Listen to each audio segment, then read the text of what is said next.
Gary Gait behind. Canaris stuffed it in! Tremendous goal! Gary Gait leaped over the cage and stuffed it in! Throughout the history of college lacrosse, there are certain players that are remembered for their heroics in crucial playoff situations. Whether it was a timely face-off win, a huge save, or the game-winning shot, those players earned respect, and more importantly, the right to be called clutch. But what does being clutch really mean? To be clutch on a lacrosse field, that's kind of a difficult question, but I think it's really all about just capturing the moment. Being clutch is usually the guy who is just pretty level-headed and he keeps his cool no matter what the score is, how much time is left, and what stage it's on. I think it's the focus and being prepared to be sharp all the time. Most of the time when we talk about clutch scorers in lacrosse, it's the guys who have the ball on their stick at the end of the game. And that's what you're looking for in a clutch athlete, somebody who's trying to put himself in a position to win the game, the kind of guy that wants to take that last shot. Once it scores, it's over! In the last couple of decades, some players have stepped up and put their stamp on the game.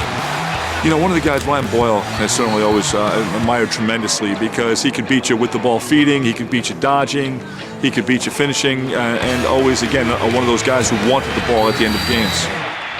Mike Powell, it's another one, clearly, same kind of reasons. He's always there, always able to, get a step on his man and create something for his team. Mike Powell has tied the game at 9! I would probably say Tillman Johnson, just because how clutch he was in the playoffs when he was here. A third save! Tillman Johnson has entered the surreal world. Jesse Schwartzman was a big one for us at High, and he was a great goalie and able to step up at the most important time. We all knew that when Jesse was going to play in the playoffs that, this is Jesse's time. I'd say Gary Gait.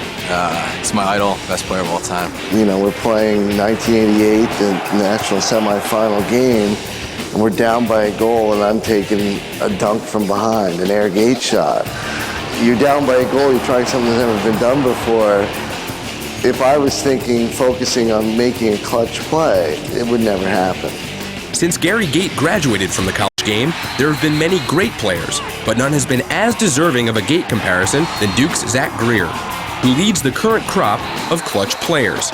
And there hasn't been a bigger clutch goal in recent years than Greer's last-second game winner against Cornell in last year's NCAA semifinals. Him and Cornell last year, and just overtime playing with him, you just see the plays that he makes, and it doesn't seem that any situation really bothers him, and he really keeps his cool throughout the entire time. Carosa watches Shamel Bratton. Good. Carroll wide shoots, he scores!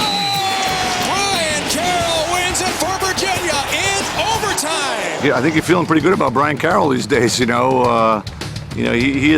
someone who now has begun to develop the kind of confidence that he's always looking to find his shot, And so you feel like if he's in a good position and shooting the ball at the end, you like your chances to have a quality shot on the cage.